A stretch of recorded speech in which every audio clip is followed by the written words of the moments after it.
Okay, daghang salamat choir.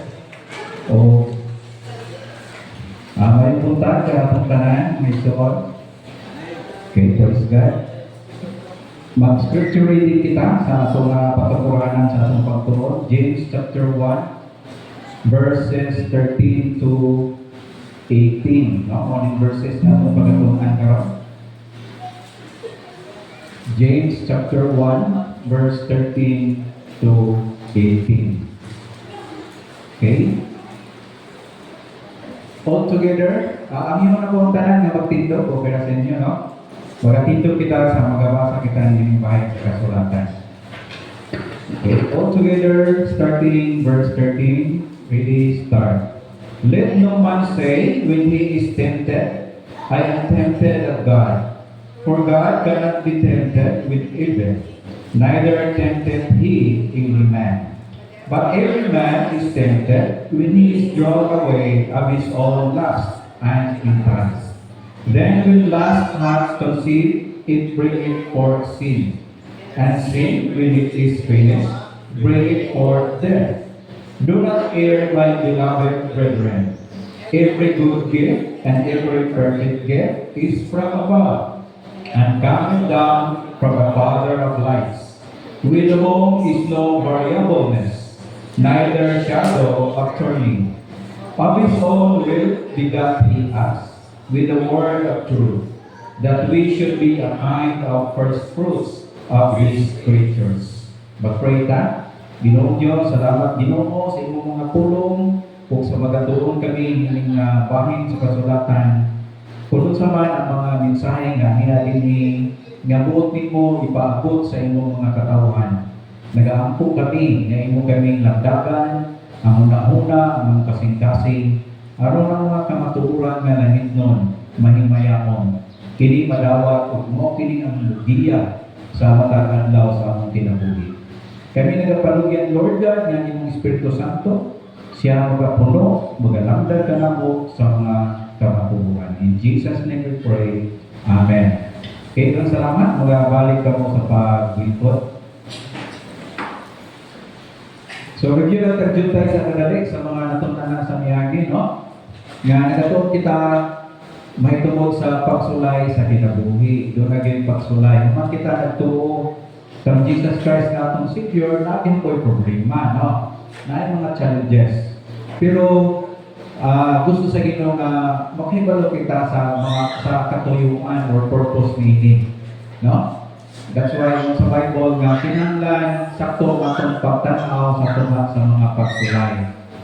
So dili magduha-duha, no? Pag-apo sa Ginoo kaalam nga sa atong pag-navigate sining pagsulay, ang katuyuan, ang purpose ma-fulfill gayon, no? Sa gani nga kita mag-mature yan sa Ginoo, we will grow spiritually, unya ang atong kinaiya, no, may sama sa Ginoo. Morning mga katuyuan nga sa pagsulay mga igsoon. Unya, last Sunday atong ginatunan ang testigno sa pagsulay regarding sa mga tumuluo sa ilang economic status. Doon ay Kristohanong nga pupri, nasa kawalan doon. Na po yung mga tumuluo nga na sa pagka-adunahan or wealthy. Kini naman, pareho sila gihapon na kinahanglan og kaalam.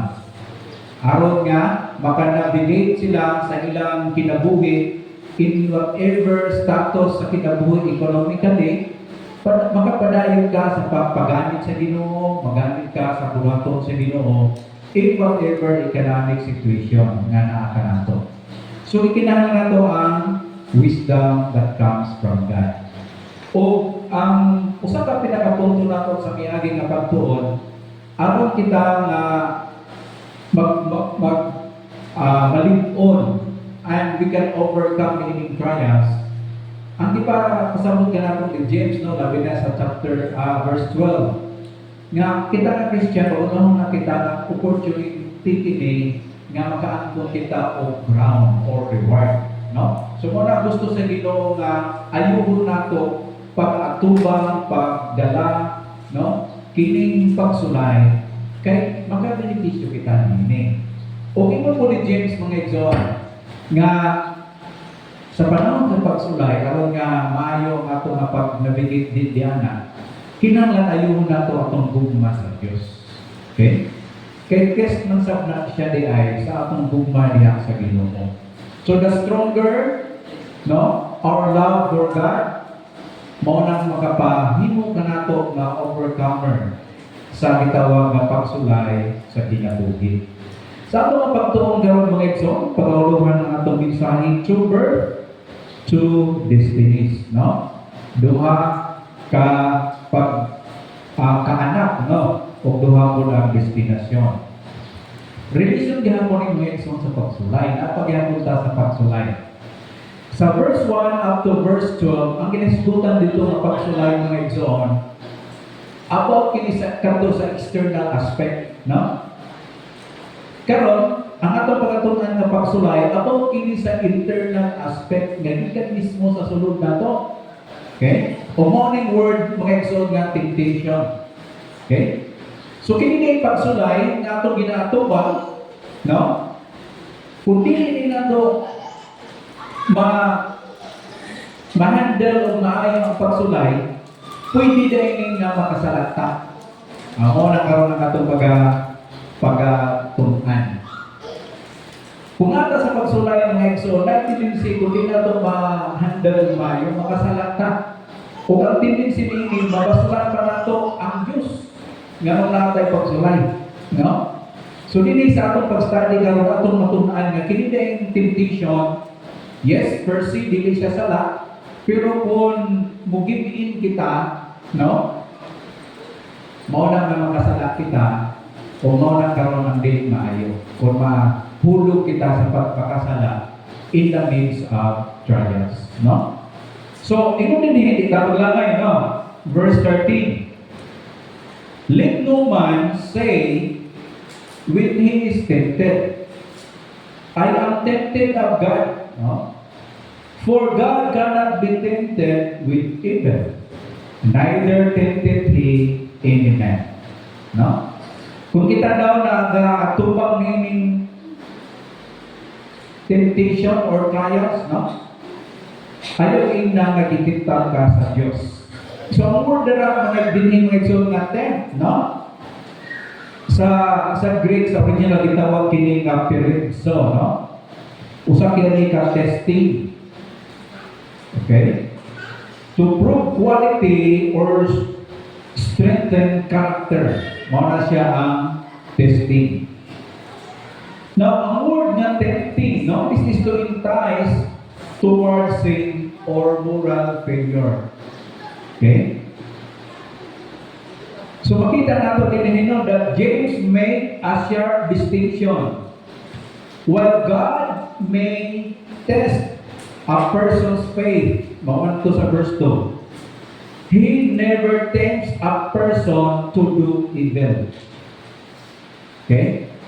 Ang Ginoo sa verse 2, atong itunan sa unang mensahe, na padala og testings for the purpose nga ma-refine kita, ma-polish na atong kinaiya.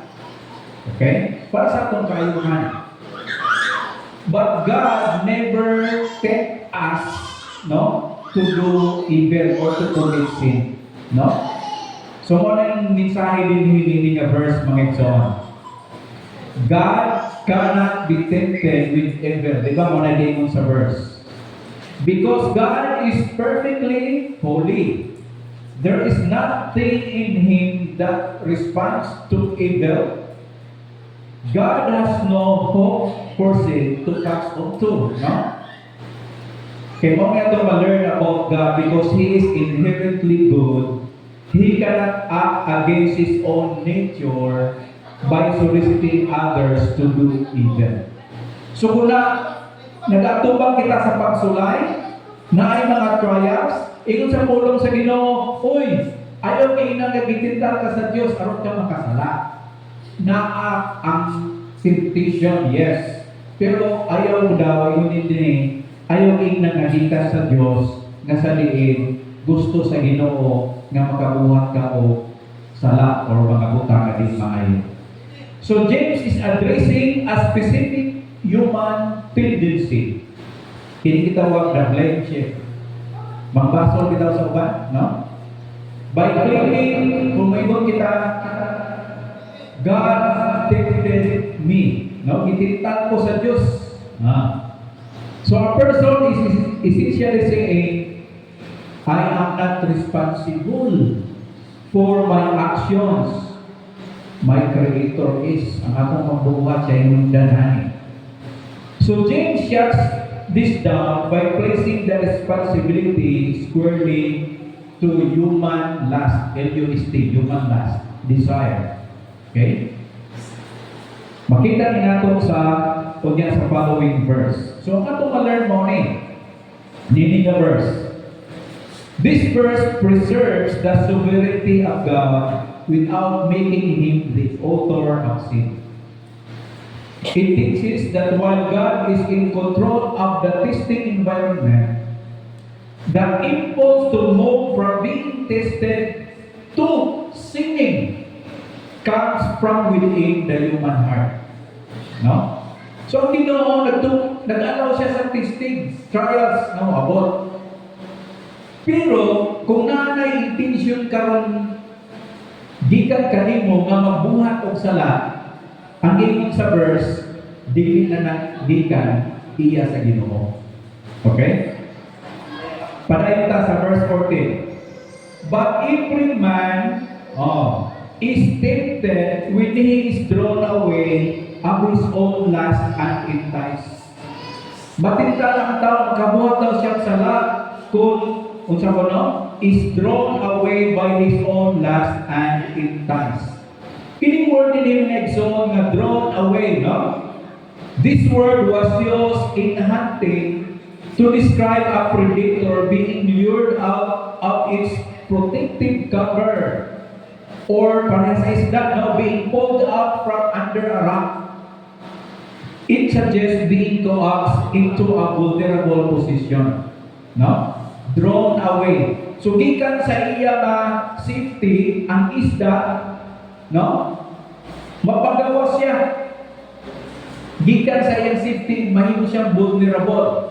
Tungod kay na naman, dunay gipaon. Kung mao ni mga exon ang last, ang LUST, ang desire, no? So balatayan ang desire nato. Ang desire, by itself, we are creature of desire. Gibuhat sa Ginoo nga may desire. Pero mga exon, atong bantayan ang atong pud nga mga desire. How are we going to fulfill or the process of fulfilling our desire? Kaya naadiha ang temptation. Okay? Ang word po nga entice. Okay? This is a classic word for baiting a trap. A fisherman doesn't show the hook. He shows the bait. Okay? Dili ipakita sa may isda ang iyang hook na, no? Taga. Ang paon ang iyang ipakita. So the bait is real and attractive, but it hides a deeply consequence. Yun ang mga exhaust. We training mga mangingisda. Kato nagapangawil, no? Naipaon. Ang paon gitabog sa taga. Aron nagtubog sa isda, mataga siya kuha ang isda ng exhaust. Mo ning ipakita din ni James. Na ang temptation, nga nung mahulog ang tao sa sala, dili tungod sa temptation. Ang temptation by itself is not sin. Okay, sa Old Testament, si Joseph, gitintal siya, no, ni Mrs. Potiphar. Sa New Testament, gitintal, no, si Jesus sa Yawa, di ba? Sa Matthew chapter 4. Gitintal siya. Okay? Pero ito din sa verse mga exon, magmatngon, kaya ito din, ang tao, kung maabot ang temptation, ang nakadelikado diha, kinitawag his own lust. Ang iyang kaugalingon na kailipon. Ang book di ay, no, kining lust, ang desire na to, a strong desire, is the internal mechanism that responds to the bait. Mao ning atong bantayan ano. Hindi bitaw atong mga gusto. Di ba naman kita yung mga gusto, mga desire. O pagmamunta niya ng mga desire na to. Kaya nga naman, ang kalibutan o ang yawa na siya'y pagpamaagi ko, aron matuman ang atong desire. Na ay God's way of fulfilling our desire. Ang contrary, tapoy worldly, ungodly, devious way of fulfilling that desire. Mo na nga na mga shortcuts mga igsoon of fulfilling desire. O mo ni batayanan, kaya ka na makapakasala ang tao. No? So ito na ni, James uses the phrase, kaya word nga, his own, no? His own lust. This tells us that temptation is highly personalized. What makes one person might not interest another. It is a tailor-made trap based on an individual's specific weakness. So, lahi-lahi kita mga gusto, di ba? For example, sa atong social media, lahi-lahi kita hilig kung mag-scroll ta. Lahi-uban hilig sa duwa. Ang uban hilig sa movie.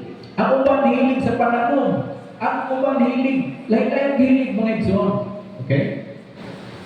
So, mao ipakita din ni James nga magmanong kita sa atong mga hilig o sa mga ganahan nato. Okay?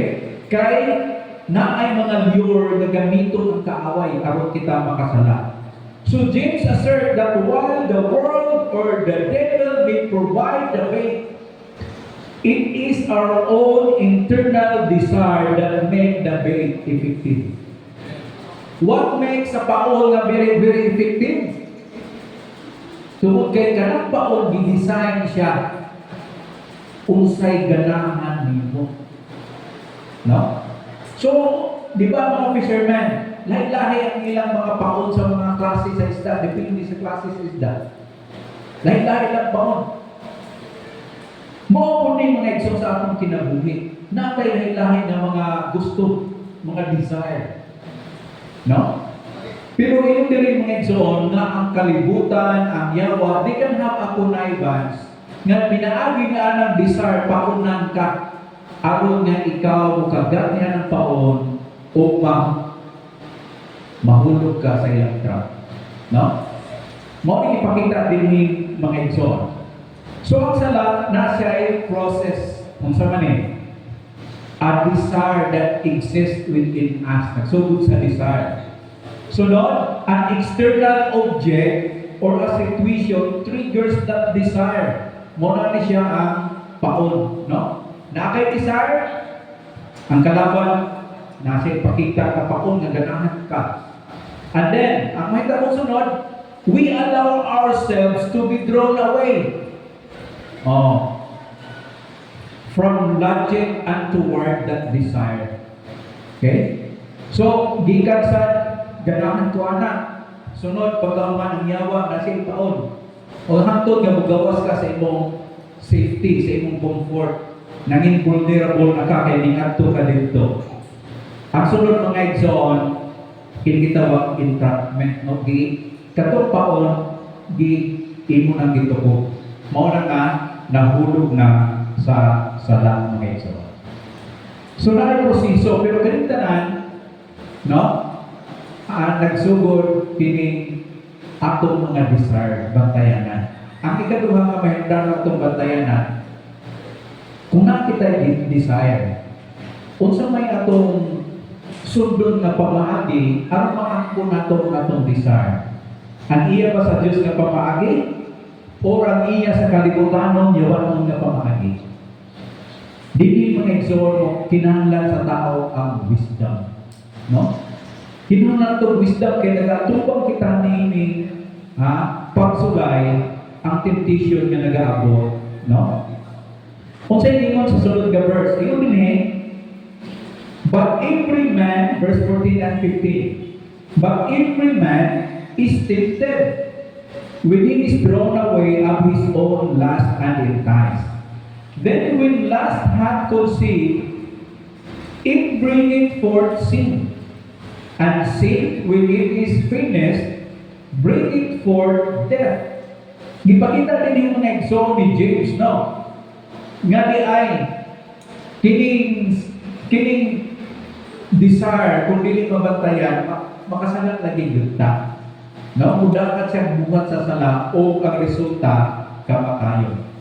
So, unang ingon din no? Kining birth, the birth of sin.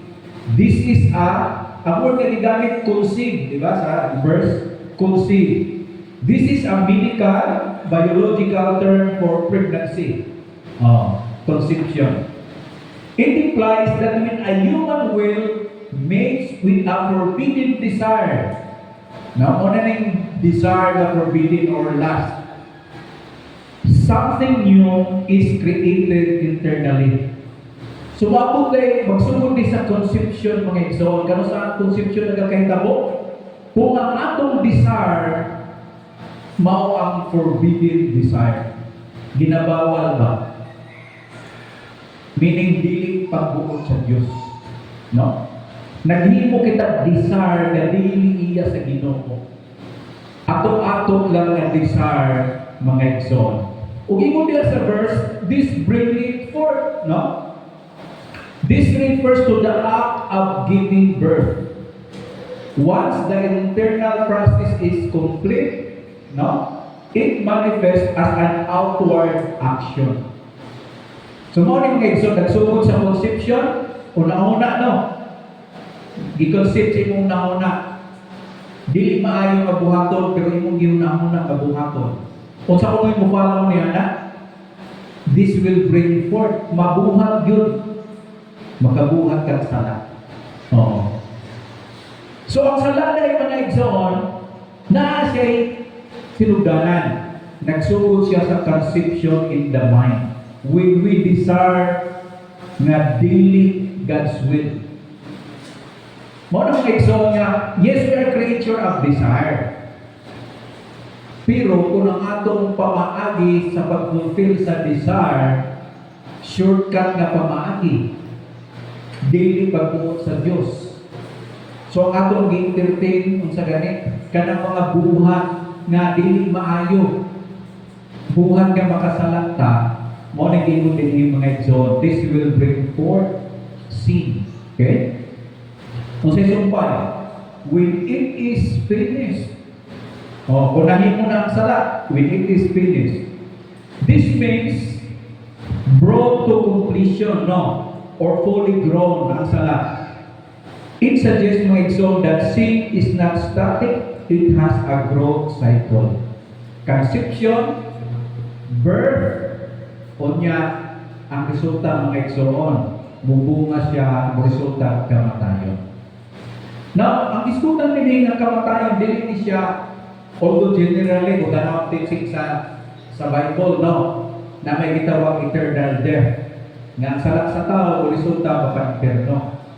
Pero in the context of the believers, meaning a passage mga igsoon, ang ipakita ni James ni Mauni, nga kung magpadala daw ka sa temptation, mahulog ka sa sala, kini mga igsoon makabunga ni siya sa atong kinabuhi o separation.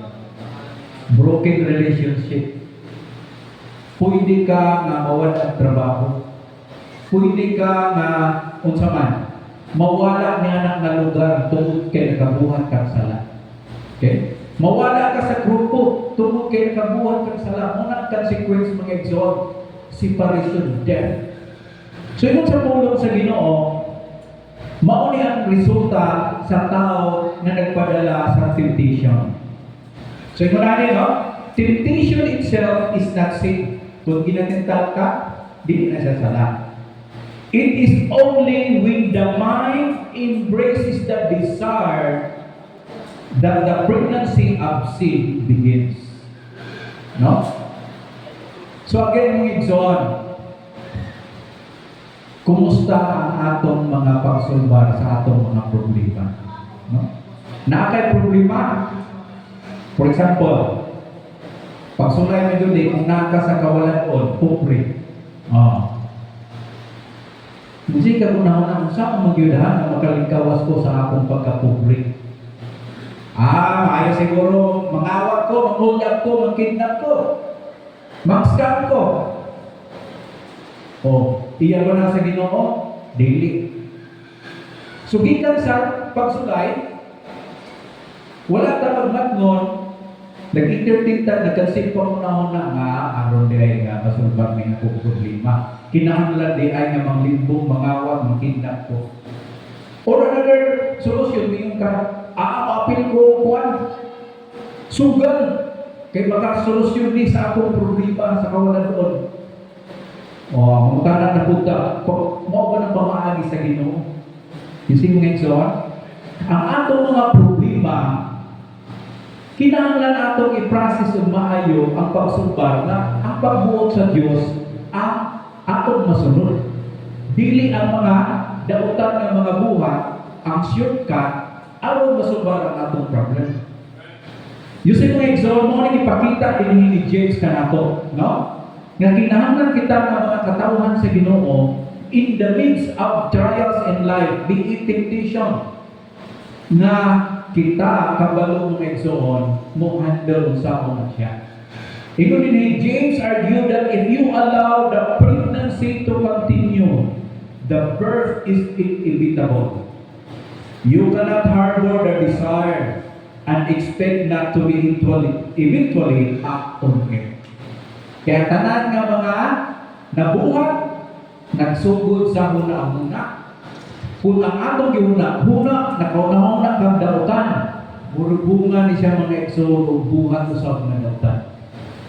Kung mo rin ingon din ni James, no? Nga kinahanglan magkita kita tanaw na tumayo unsa man ang atong mga desire. Ato ba ning gitugyan sa Ginoo? No?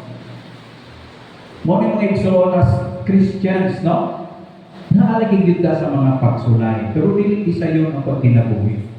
Pero pinaag sa tabang sa Ginoo kung musunod ta sa iyang mga pamaagi, na yung mga kasulbaran ni. Let's proceed sa verse 16 of 17. Ito din do not err, my beloved brethren. Every good gift, every perfect gift is from above, and coming down from the Father of lights, with whom is no variableness, neither shadow of turning. So, may ipakita din Ingon ni James, do not err. Okay? Kini ang do not err, ang meaning niya ni is to wander or to be led astray. Ha? So, kung na temptation daw, ay tubuting ang malid astray ka anak. To the extent nga, imong paundayunan ang imong desire nga bisan ang sala imong i-entertain hangtod nga imo na nang mabuhat, no? Do not err imong diha. So James is telling us, don't be deceived about where your problem come from. And don't be deceived about where your blessings come from. Matagay ko na ito ganina, no? Sa verse 13. If you are tempted, ayaw inagagitintal ka sa Diyos, maunang nakabuhat kang sala. So do not err. No? Ayaw niya na paunahuna ka Diyos mo hinundan tungkol nakabuhat kang sala. O kung na ako'y blessing na minabot kanimo, kanato, do not err. Ito po ni James. Ayaw po si Piyata paunahuna. Nga kini mga blessing po nga minabot kanimo, gikan po ni sa Diyos. Okay? Ang sala dili gikan sa Diyos, ayaw lang kalimti. Pero iyon po ni James, ni ay gikan sa Diyos ang mga maayong puta na minabot kanimo. Okay? So ito dire mo exhort. Una mo na to. Ito tungkol sa verse, nabi ang word ng every good gift, di ba? And every perfect gift. Ang good gift, nag-refer kini to the act of giving. The focus is in the generosity of the giver. Di ba ito sa verse 17? Every good gift. O the word po nga perfect gift, no? This refers to the object given.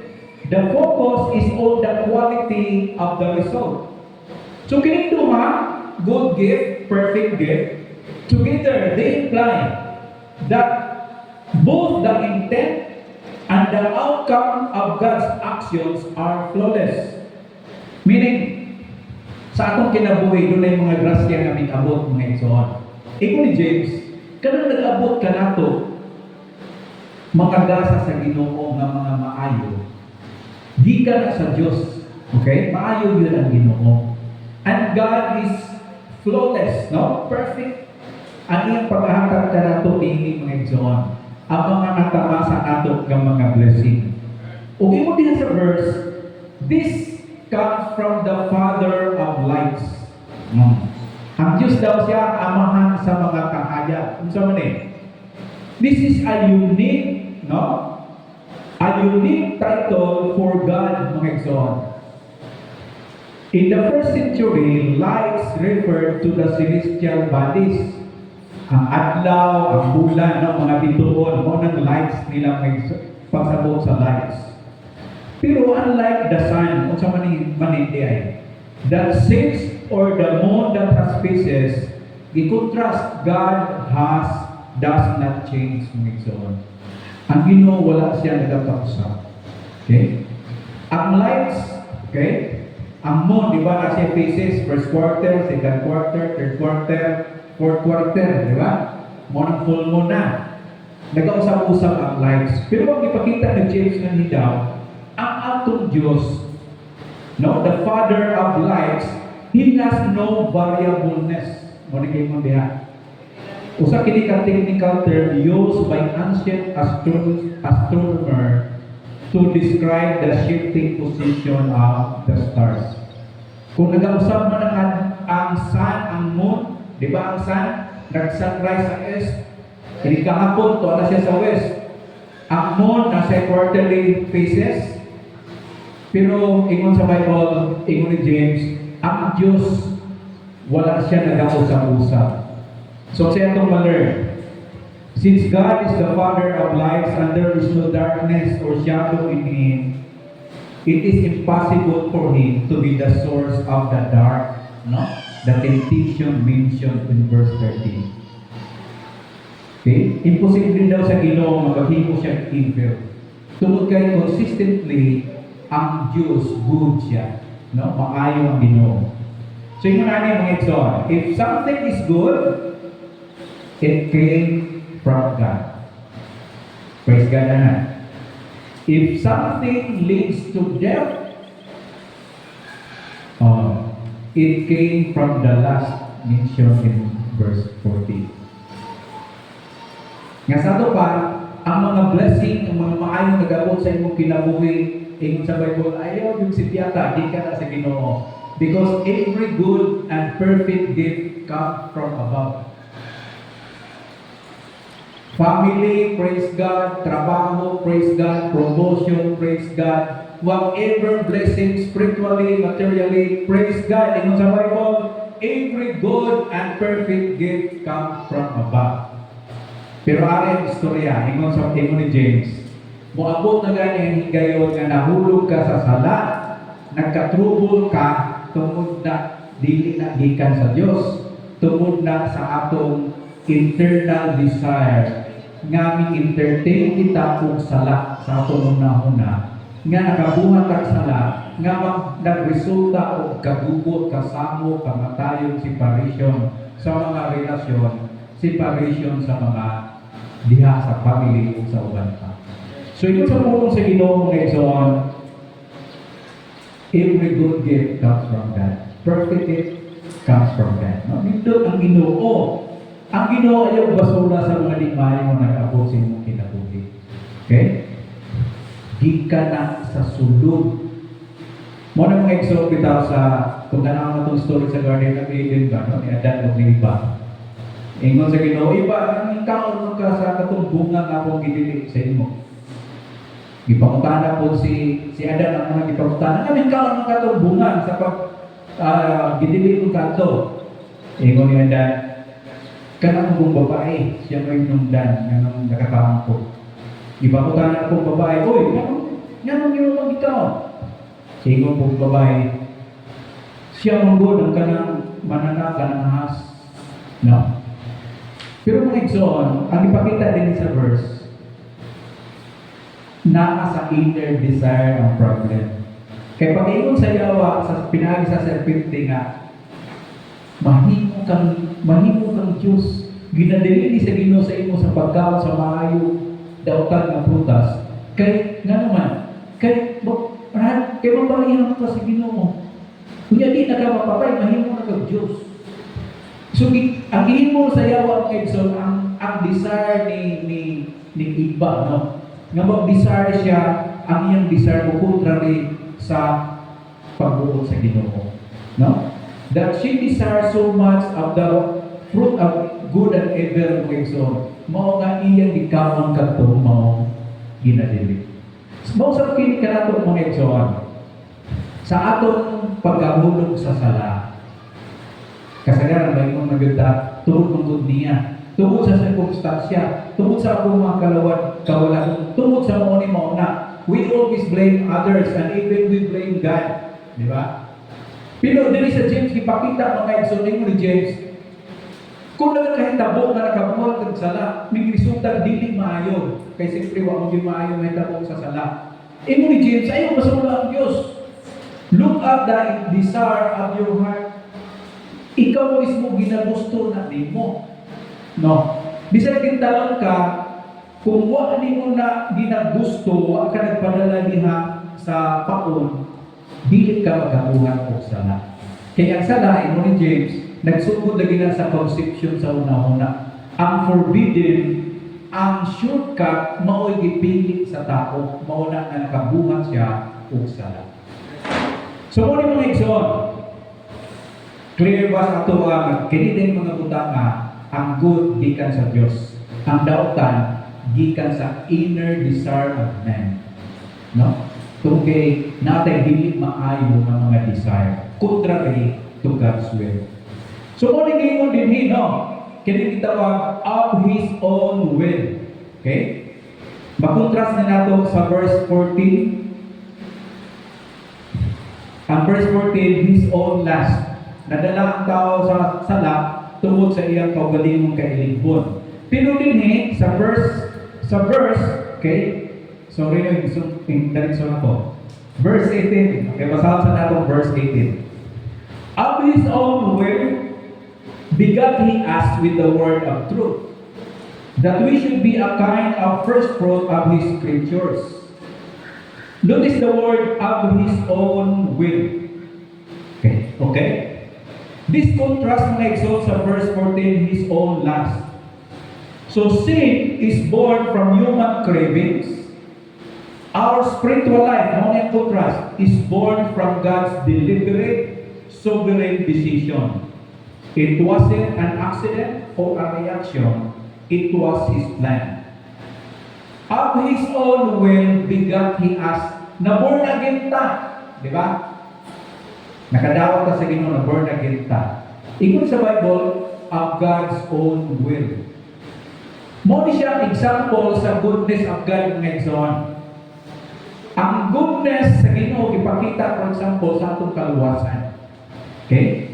God decides nga ikaw maluwas, ako maluwas. Umuling ingon ni James din mga Exon, no? Kung ang word din nga, begat He asked, no? This is the exact same Greek word sa verse 15. Kanang word nga bringing forth, no? So, mo niya makita nato. Sa verse 15, ang last, ang desire, kung hindi maayo gani, bubunga o mahimo siyang sala, and then ang resulta, kamatayon. Ang verse 18, napod, God's will, o ang God's word, bubunga siya o resulta o kinabuhi.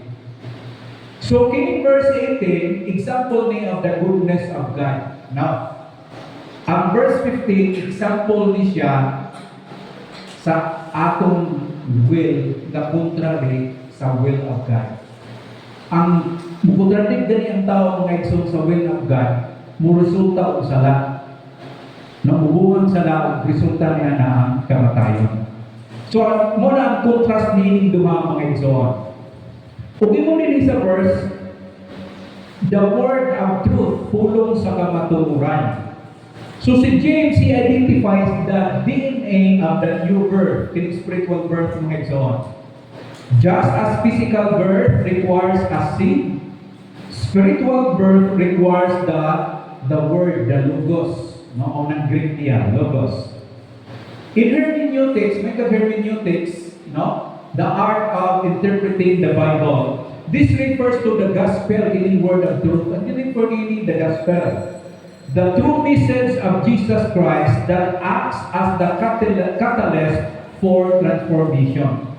So, kining word of God ay mga igsoon ang gospel, mao ni ang ginagamit sa Dios aron ta born again or maging member sa family of God. Okay? Diha daw ipakita sa Ginoo kanato iyang goodness, no? Iya kang paampit nga mahimutang anak sa Ginoo.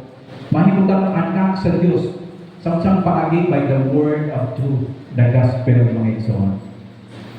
Now, sa verse mo din hino, aron kita sa mundo maging first fruit. Bunga, first fruit. Ang first fruit, mao ni siya the choicest, the most excellent part of the crop. Mao na siya first fruit. Ang mga Kristohanon, gitawag kita sa Bible ng mga first fruit. Okay? Unsa man ni?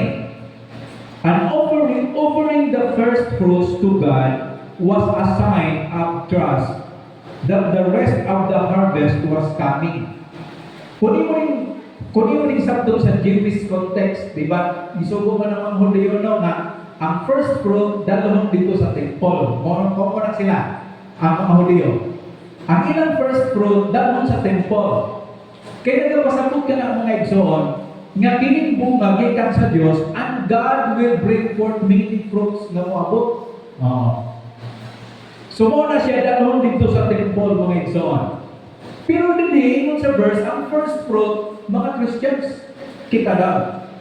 So sa nga itong ma-learn, by calling the believers first fruits, James is saying that they are the beginning of God's new creation. The preview of what a redeemed world looks like. Ang kaayo daw sa Ginoo, man kita niya giluwas, no? Kita daw ang iyang first fruit diri sa kalibutan. So, unsa man eh? Kita ang preview, ipakita sa Ginoo ba kung sa diay ang maabot sa unahan nga plano sa Ginoo. Na He will produce crops of believers. Nasama kanimo ug kanako mga igsoon. We are the first fruit of God to this world. So sa atong ma-learn ini, James is arguing that if we are begotten by a God who was no shadow of turning, then our lives should reflect that same light and truth. We aren't just saved from death. We are reborn to be a high quality first harvest for God's glory.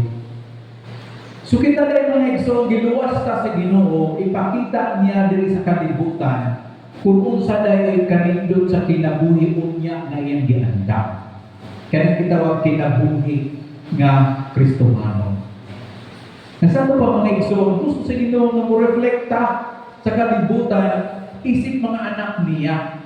Ipakita sa mga tao ang kinabuhi nga gibangko, no, sa Dios. Yes, sumantala dawat kang Jesus Christ. Di ba ta sa Ginoo? O karon process pagyapon. Pero makita nato sa ang kaugalingon mismo nga gibangko ta ni Lord. O ingon sa Bible, you are His first fruit. Nga makita sa mga tao nga unbeliever, lahat yun ay ang anak sa Diyos. Lahat yun ay ang Kristohano. Kaya doon ay kabaguhan sa ilang kinabuhi. So muna ito makita mga igsoon, the external. Ang focus sa trial, no? Mag-summarize na sa atong lesson. Ang 2-12 na external, no? These are outward circumstances, mga pagsulay, poverty, persecution, hardship, mga pagsulay na siya. That God uses to produce patience and maturity sa atong kinabuhi. Pero nga itong karon verse 13 to 15, makita nato nga nato itawag internal nga pagsulay. The focus is temptation. This is the inward pull towards sin, mga igsoon. So James clarifies that while God sent the trial, the lust within the human heart turns the trial into a temptation. No? So muna nga, balantayan ang pagsulay. Kaya pwede siya ma-transform into temptation kung di kita kabalo mag-navigate sa pagsulay. Pero ipakita ko ang itawag na eternal mga igsoon, verse 16 to 18 nga itong itunan bago lang. We are to focus on the nature of God. No, sa gani? So James anchors everything in the character of God. He is the unchanging, the Father of lights, who only gives good gifts and has begotten us for a purpose. No? So makita nato mga igsoon, no? That James defends God's reputation. In the midst of suffering or trials or moral failure in temptation, humans often blame God. So James insists that God is completely separate from evil. No? Ayaw basula ang Diyos. So sa itong pang-learn, trials are not obstacles to faith. They are the instruments of faith. Okay? They are designed to move the believer from being unstable to being perfect and entire. No? Gusto sa Ginoo nga mangingin anak kita ang igsoon. Nga tungkol sa pagsulay, nalipon ka diha sa Ginoo. So mao ni ato makita so far. We are to rejoice in trials because they have a purpose. We are to request wisdom from a generous God to navigate those trials. And we are to recognize that temptation is an internal enemy, not a divine trap. But we are to remember that we are the first fruits, the prized position of an unchanging, life-giving Father. So mo na ni karon kung mangutana ta, instead of asking why is this happening to me kung nata sa pagsulay, ang atong ipangutana dapat, what is this producing in me? Kung sa'yo may nahimong produce resulta dining pagsulay sa atong kinabuhi. Mga Christians, we are to identify a current trial in our life, be it financial, relational, or physical, or unsa pa man. Purposely, we are to count or record our trials one way. The trial is forcing us to rely on God, thereby building our patience or our endurance. Sa ito ba, kung mag-pray ta, with praying, pray for a solution, commit to biblical path, before you see the outcome. Lord, ako sa pagsulay, tayo kong kaalang Ginoo. Tabangin ko, Lord God, ang akong conviction sa pagsundod yun diha kanimo Ginoo. Mao gyud akong sundon ang God's will. O mga igsoon din nato kalimtan. Double-mindedness is wanting God's blessing while keeping one foot in a worldly planting. So kung mga mag-pray ka sa Ginoo, do not be double-minded. No? Sundod yun ako Ginoo imong pagbuot. Dili ko maghimog akong kaugalingon nga kinalibutanon nga makasalak ko sa pagsolusyon sa akong pagsulay. And remember mga igsoon, magkilabuhin kita as first fruit. Kung sa ganyan din muna to sa first fruit, live with the dignity of a new creation. If God is the Father of lights with no shadow, yung kanang na ito kamahan, no? Our life as children, children of God, our life should reflect that kind of consistency. Muna katungyan po sa Ginoo mga igsoon, na sa panahon sa trials, mapakita ang katuyuan sa Diyos. Sama sa atong kamahan. So in a world of variableness, usap-usap, shifting morals, choose one area mga igsoon. For example, the integrity in our speech, honesty in our finances, consistency in our kindness, to be unshifting.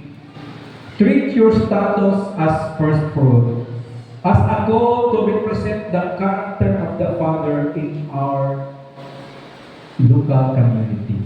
Nung una ito niyang po mga igsoon, nga mapakita nato ang character of God dili sa atong kinabuhi. Samtang nagtubang kita sa mga trials sa kinabuhi. Mao rin nga pinahanglan no, sa atong kapag nabigit dili sa kalibutan. Kung sa gani, as Christians, nagatubang kita pagsulay. Pero nato niya po sa Ginoo nga maging profitable na siya sa atong kinabuhi. Ayaw tubuti ng pagsulay, makasala ka or malayo ka sa Diyos. Ug labi na ayaw basulang Ginoo tungod sa pagsulay. Kaya nagingon ng Biblia, giluwas ta sa Ginoo tanawa, di ba maayo ang Lord. Gihimo kang member sa iyang family, nahimo kang anak sa Diyos, you have inheritance, di ba maayo si Lord? That is our God. Kunya ingon ni James mga igsoon, gihagit niya kita. Live a life of light. Kaya atong Diyos, Father of lights, kita po daw mga igsoon, magkinabuhi kita. Consistent to the character of God. No? Wala na ito yan po sa Ginoo mga igsoon. So, kung na ko ninyo as we close, no? Asa man ang lisod nga bahin sa pag-atubang sa pagsulay. No? Daghang mga pagsulay. Okay? Pero mo ni mga igsoon, ang lisod, kung mga unang nakagautan, dili maayo, aron masulbar ang atong mga pagsulay. Diha ang hagit mga igsoon. Pero mo ampok kita, no? Tagakadaanan sa Ginoo, musunod ta sa pagbuo sa Ginoo. Dili ta niya ang shortcut process. Kalibutan mo, yawan mo, nga makasala ninyo ta. Ato niya po sa Ginoo. Nasa tuma sa pagsulay, ma-refine ang atong character. We will grow spiritually. Mumature ta yan sa Ginoo mga igsoon. Ato niya po nga munindot ta kay mo nang resulta sa pagsulay. Dili nga mamao ta, magyadautan na ta, malayo na ta sa Ginoo tungod kay naay pagsulay mga igsoon. So ako na niya po ni Lord, no? Ginoo, tabaki kami, Father God, na sa nagatubang kami nini nga pagsulay sa kinabuhi. Ang imong pagbuod, ang imong kaalam, mo ang among masunod. Kung tabaki kami, Ginoo, nga kining pagsulay, dili mi makasala. Kaya nag-aabot ang pakon sa kaaway, ang kalibutan nga pamaagi. Nasulbaro na mo ang among mga pagsulay. Sukwahi sa pagbuod, gikan kanimo. Tabagi kami, Lord, nga magmasinulundong sa inyong kaalam, sa inyong pagbuod sa among kinabuhi. Kung masunod na mong Ginoo, ang imong pagbuod, aron mahimayan ka. In Jesus' name we pray. Amen.